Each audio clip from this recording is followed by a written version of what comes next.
ప్రభువా, యేసయ్యా, ఈ ఉదయం వేకువనే నీ పాదాల దగ్గరికి వచ్చాను.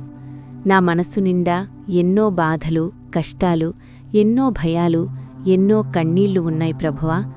నీవు తప్ప నాకింకెవ్వరూ లేరు. ప్రభువా, నీవు నన్ను చూస్తున్నావని నాకు తెలుసు. నా ప్రతి ఆలోచన నీకు తెలుసు. నా ప్రతి కన్నీటి చుక్క నీ కళ్లకు కనిపిస్తోంది అని నమ్ముతున్నాను. నీవు తప్ప నాకింకొక ఆధారము లేదు ప్రభువా.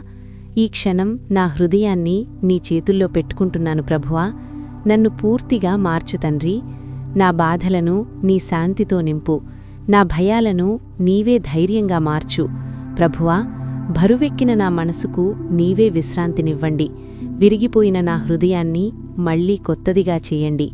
నన్ను ఒంటరిగా వదలకు ప్రభువా. ప్రతి అడుగులో నీవే నాతో నడువు. చీకటి మార్గాల్లో నన్ను వెలుగుగా నడిపించు ప్రభువా.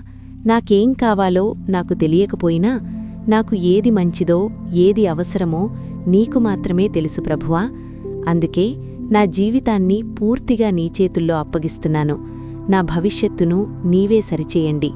నా కుటుంబాన్ని ఆశీర్వదించు తండ్రి. నా ఇంటిని నీ శాంతితో నింపు. మా గృహమును నీ రెక్కల నీడ క్రింద కాపాడు. నా జీవితం నీ మహిమకై ఉపయోగించుకో ప్రభువా. నేను బలహీనుడనైనా నీవు నా బలము, కోట. అపత్కాలములో నేను నమ్ముకొనదగిన నా సహాయుడవు యేసయ్యా. కృంగిపోయాను తండ్రి, నన్ను లేవనెత్తండి. నేను పడిపోయినా నన్ను లేపే దేవుడువు నీవే యేసయ్యా. నీ ప్రేమలో నన్ను దాచుకో. నీ కృపలో నన్ను కాపాడు. నీ చేతుల్లో నన్ను భద్రంగా ఉంచు. ఈ ప్రార్థనను నా హృదయపూర్వకంగా నా ప్రియమైన రక్షకుడైన యేసుక్రీస్తు నామంలో అడుగుతున్నాను తండ్రి. ఆమేన్.